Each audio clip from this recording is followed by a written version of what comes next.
네, 반갑습니다. 조코피TV 조현일입니다. 자, 대망의 NBA 파이널 1차전이 오늘 열렸습니다. 보스턴 TD 가든에서 열린 셀틱스와 댈러스 매버릭스의 맞대결을 한번 리뷰해 보도록 하겠습니다. 자, 양 팀의 베스트 5를 한번 살펴볼까요? 댈러스는 루카 돈치치, 카이리 어빙, 데릭 존스 주니어, PJ 워싱턴 주니어, 데니얼 게포드.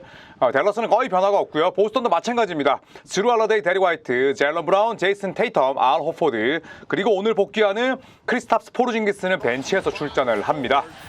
자, 첫 경기 그리고 첫 공격 알 호포드가 득점을 성공시키는데, 자, 이런 장면이 보스턴의 컨셉을 나타낸다고 생각을 해요. 자, 여기서 4.1초입니다. 샤클락에 쫓기는 시점이고, 그리고 세트 플레이 상황이 된 거죠. 어떻습니까? 이 절체절명의 샤클락에 쫓기는 상황에서도 5아웃입니다. 그쵸? 네, 5아웃이라는 공격 자체는 수비를 커버해야 될 범위가 넓다는 거죠. 그 다음에 5아웃이라는 거는 5번 자원, 즉 빅맨 혹은 센터 자원도 바깥에 있다는 뜻입니다. 그렇기 때문에 데니얼 게포드가 지금 보시면 외곽 수비를 하죠. 근데 게포드는 외곽 수비에 능할까요? 그렇지 않습니다. 발이 느리지는 않습니다만 내가 컨테스트를 하거나 혹은 클로즈아웃 동작에 능하지 않아요. 그렇기 때문에 호포드가 특유의 이런 폼으로 딱 3점을 쏘려고 하니까 바로 페이크에 속아버리죠.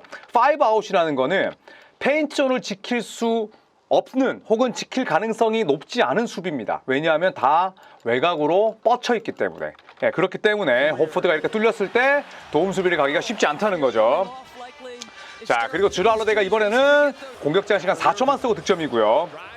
자, 카이리 어빙, 댈러스 모두 다 오픈 코트에 능한 팀이고요. 자, 이번에도 카이리 어빙이 원드리블, 투드리블 치고 점퍼. 자, 그리고 포르징기스가 돌아옵니다. 레귤러 시즌 20.1득점을 했고요. 출전 시간이 30분도 안 됐어요. 그리고 3점이 38%, 52% 야투는 커리어 하이였습니다. 그러니까 2옵션이 아니라 4옵션, 5옵션으로 뛸 때 부담이 적다는 뜻이죠. 그리고 1라운드 마이애미와 경기에서는 4경기 출전하고 아웃됐습니다. 그리고 약 한 달 만에 돌아온 거죠. 자, 이 포르징기스가 게임 체인저로 나설 준비가 돼 있습니다. 자, 그래서 지금도 데릭 화이트가 석점을 또 쏘는 장면. 자, 그런데 포르징기스가 수비에서 존재감을 발휘하죠. 그 다음에 자, 여기서 이제 이거를 엘보라고 하잖아요. 팔꿈치처럼 접혔다고 해서 요런 모양이, 우리가 알통 자랑할 때 이렇게 하잖아요. 그래서 이거를 엘보우라고 합니다. 그래서 엘보우 지역에서 보시면, 자, 5아웃이 기반이지만 보시면 4명 아웃입니다. 그쵸? 그 다음에 포르징기스가 엘보 터치를 했을 때 얘가 도움 수비 올 수 있나요? 못 옵니다. 왜냐? 테이텀한테 두들겨 맞으니까. 얘가 와서 페인트존을 지킬 수 있나요? 못 갑니다. 왜냐? 데릭 화이트가 코너에 있으니까. 코너를 비워두는 건 미친 짓이죠. 그렇기 때문에 저는 포르징기스의 유무가 상당히 중요하다고 생각을 했어요. 호포드도 물론 엘보 터치가 가능하지만 호포드는 내가 공을 잡고 그 다음에 페이스업 전환해서 슈팅을 쏘는 데는 어려움이 있어요. 피딩을 하거나 아니면 컨트롤 타워 역할을 하는 거지. 그렇기 때문에 포르징기스가 이렇게 공을 잡았을 때는 굉장히 극심한 사이즈 미스매치가 발생을 하면서 1대1을 할 수 있는 거죠. 그래서 도움수비 못 옵니다. 아무도 못 움직이죠? 안 움직이죠? 그러다 보니까 나에게 더블팀 안 오네? 오케이. 그러면 난 야오밍으로 변신하겠어. 그냥 쏴버리는 거죠. 아주 쉽습니다. 자, 그리고 포르징기스가 다시 한번 굿 디펜스죠. 블락으로 기록 안 되지만 블락이나 다름없습니다. 자, 돈치치 3점 들어가지 않고 다시 포르징기스가 리바운드. 이번에는 포르징기스가 바로 외곽 수비를 체크하러 갔는데, 외곽 수비를 체크하러 가니까 어때요? 바로 또 튀어나갈 수가 있죠. 이거는 포르징기스가 또 속공에 능하기 때문이기도 하고. 자, 이런 장면을 보시면 드리블 핸드오프에 대한 페이크입니다. 자, 여기서 보시면 댈러스의 선수들 어떻게 생각할까요? 여기서 데릭 화이트가 어라운드 해가지고 공 잡고 또 3점을 노리겠지? 분명히 그러겠지? 화이트에 대한 신경을 더 쓰는 거죠. 아니면 제이슨 테이텀이 지금 반대 방향에 있긴 합니다만, 테이텀, 공이 없는 2명의 윙에 대해서 더 신경을 씁니다. 그러다 보니까 라이블리에는 짬밥이 부족하죠. DH 하겠구나. 드리블 핸드 오프 하겠구나. 그래서 왼쪽 키를 내줍니다. 그러면 포르징기스는 간단하게 치고 들어가서 덩크를 할 수 있는 거죠. 자, 그리고 이번에는 제이든 하디가 무리하게 또 들어갑니다. 포르징기스의 블락샷이고요. 자, 여기서도 마찬가지입니다. 아까는 데릭 화이트가 여기 있었죠. 여기 있었어요. 그런데 이번에는 정면으로 빠지고 여기를 완전히 비워둡니다. 엠티 사이드, 비어있는 클리어 사이드로 비워둬요. 도움 수비 올 수 있나요? 못 오죠. 왜냐? 이번에는 제일런 브라운이 덩컨 스팟에 있잖아요. 얘가 아까 공 잡았을 때 나머지 4명이 올 아웃이었다면 지금은 어때요? 대형을 바꿨죠? 그래서 보시면 볼 라인 쪽에 있습니다. 여기 비워뒀고요. 그 다음에 덩컨 스팟에 제일런 브라운이 있는 거예요. 이거는 우리가 크리스탑스 포르징기스가 엘보 터치를 했을 때 똑같은 대형으로 댈러스에게 적응할 수 있는 시간과 공간을 주지 않겠다는 겁니다. 이거는 조 마줄라 감독의 아주 특별한 기술이라 볼 수가 있죠. 또 전략이라 볼 수가 있는 겁니다. 자, 그래서 여기서 도움 수비가 온다? 포르징기스 바로 빼주죠. 반대로 도움 수비가 안 온다? 제이든 하디니까 완전히 지금 미스매치를 활용할 수 있는 거잖아요. 공 잡고 조시 그린이에요. 죄송합니다. 자, 여기서 이제 공 잡고 오른쪽 발을 집어넣으니 공간이 발생할 거 아닙니까? 그렇죠? 자, 그리고 발생하고 약간 꼬추를 맞았어요. 아프죠? 급서 그 사이에 포르징기스는 득점. 얘는 왜 못 들어오죠? 얘를 막아야 되니까. 그렇잖아요. 왜냐하면 지금 보시면 제이든 하디가 개투잖아요. 개투. 그러다 보니까 라이벌리에서는 제일런 브라운의 인사이드 공략을 막아야 되니까 이렇게 못 들어오는 거예요. 그래서 자, 물론 꼬추를 때리긴 했습니다만 2점을 만들었고요. 자, 제이슨 테이텀의 컨테스트 석점. 자, 이번에는 카이리 어빙인데 샘 하우저의 굿 디펜스입니다. 샘 하우저를 공략하는 게 지금 안 됩니다. 자, 여기서 지금 슛 던지는 시간이 얼마입니까? 5초예요, 5초. 대박이죠? 그래서 5초 만에 지금 던져버리는 겁니다. 자, 그래서 아주 빠른 페이스 앤 스페이스가 가능하다는 것. 그 다음에 여기서 포르징기스가 카이리 어빙의 미드레인지 점퍼를 막습니다. 대단한 수비 범위가 아닐 수 없죠. 그리고 나서 속공 전개. 샘 하우저의 석점. 하우저가 컨퍼런스 결승 때 너무 안 터졌잖아요. 그리고 포르징기스의 블락이니 이게 진짜 포르징기스의 존재감이 어마어마했던 겁니다. 1쿼터 점수가 37대 20, 17점 차였는데 포르징기스가 들어왔을 때 점수차가 1점 차였어요. 그런데 포르징기스가 들어오기 전에 한 점 차였는데 들어오고 나서 17점 차. 이게 바로 게임 체인저고 이게 바로 식스맨이 해야 될 역할이죠. 여기서도 업탑이라고 하죠. 업탑. 아주 높은 정점에서 지금 블락을 치는 장면인데 완전히 지금 겨털이 노출된 정도로 팔을 정말 엄청나게 뻗었습니다만 이거를 공중에서 블락을 해버립니다. 이렇게 되면 댈러스 선수들의 생각이 바뀔 수밖에 없죠. 자, 이번에는 카이리 어빙의 기가 막힌 베이스라인 인앤아웃 드리블. 자, 그리고 PJ 워싱턴이 왼쪽 드리블 돌파 위에 2점.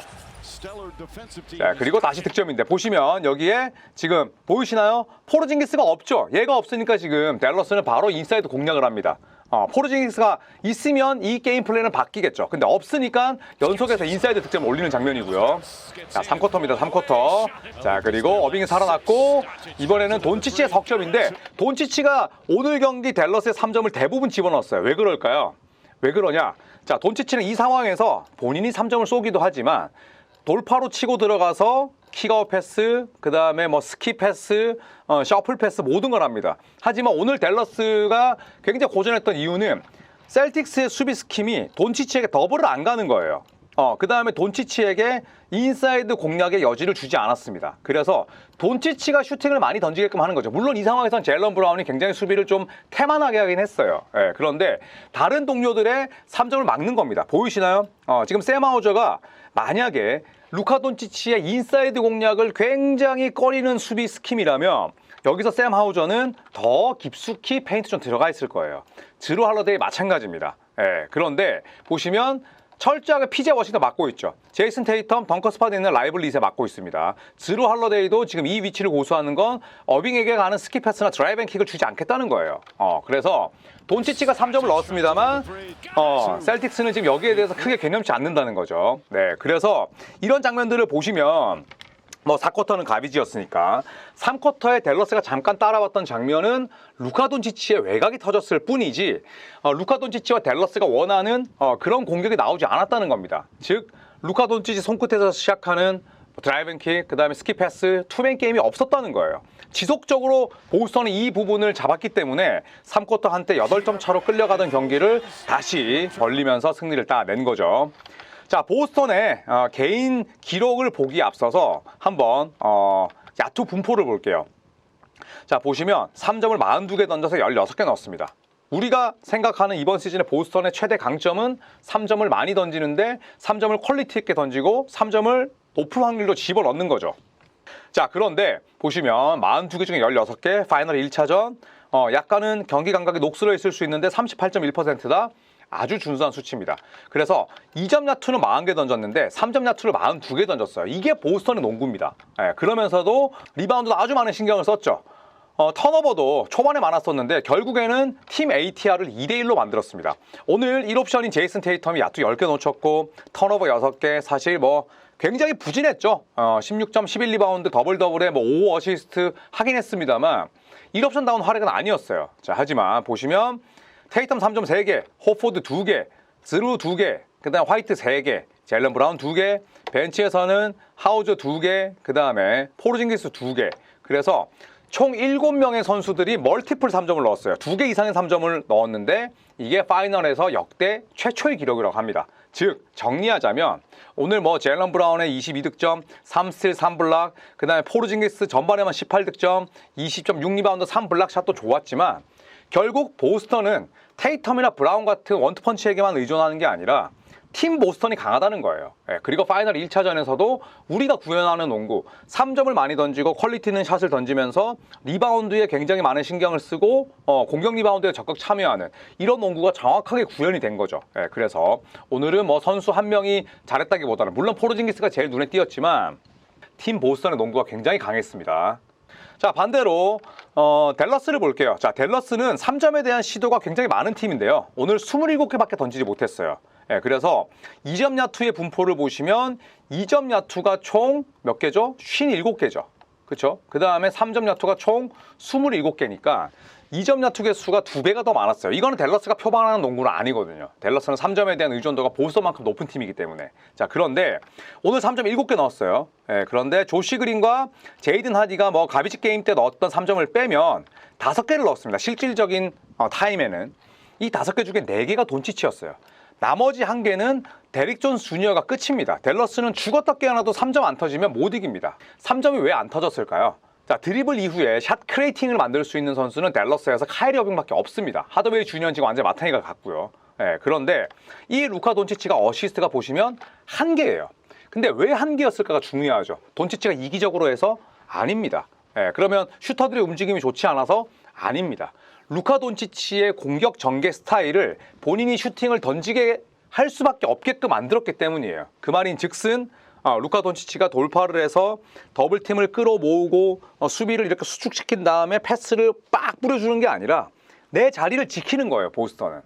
그래서 루카 돈치치가 뭐 돌파하면 무리하게 헬프 가지 않고 그냥 레이업하게 놔둬라. 스위치했을 때 루카 돈치치에게 더블팀 가지 말고 그냥 스위치를 하던지 아니면 따라가서 돈치치가 3점을 쏘던지 그냥 돈치치에게는 얻어맞아라. 다만 돈치치가 동료들에게 뿌리는 패스의 각도를 최대한 어렵게 만들고 그 다음에 돈치치가 슈팅을 많이 던지게 만들어라. 이게 오늘 조 마줄라 감독의 컨셉이었거든요. 자, 그래서 보시면 오늘 카이리 어빙이 못했어요. 그 다음에 데니얼 게어포드, 라이벌 리세도 뭐 존재감 없었습니다. 우리가 미네소타의 루디 고베어와 타운스를 상대했던 그 빅맨들은 아니었어요. 벤치를 봐도 뭐 딱히 없었고 제이든 하디도 13점 올렸지만 가비지 타임이 대부분이었고 PJ 워싱턴 정도가 뭐 활약을 했고 나머지 선수들의 존재감은 없었습니다. 그런데 4쿼터 한 5분 남기고 제이슨 키드 감독이 수건 던졌거든요. 그 당시에 루카 돈치치 야투 26개 던졌고 그 당시에 댈러스의 야투 시도 개수가 78개였어요. 자, 그 말인 즉슨 실질적인 플레잉 타이밍 때 루카 돈치치가 팀 전체 야투의 3분의 1을 던졌다는 거죠. 이거는 결국 댈러스가 보스턴의 게임 플랜에 말려 들어간 겁니다. 그리고 나서 어시스트가 1개니 이거는 원래 우리가 돈치치에게 바랬던 게임 플랜, 돈치치의 스타일, 댈러스가 농구가 아닌 거죠. 그래서 정리하자면 보스턴은 정말 많은 걸 준비하고 나왔습니다. 댈러스는 완전히 여기에 당했고요. 댈러스가 잘하는 농구는 10%도 나오지 않았어요. 자, 다만 제이슨 키드 감독은 자, 이런 임기응변, 또 인게임 조정 능력, 시리즈 조정 능력이 대단히 좋아졌습니다. 똑같은 게임 플랜으로 나서잖아요. 댈러스 2차전도 개박살 날 거예요. 분명히 슈터의 역할도 바꿀 거고 돈치치의 스크리너도 바꿀 겁니다. 그렇기 때문에 저는 2차전이 더욱더 기대가 되고요.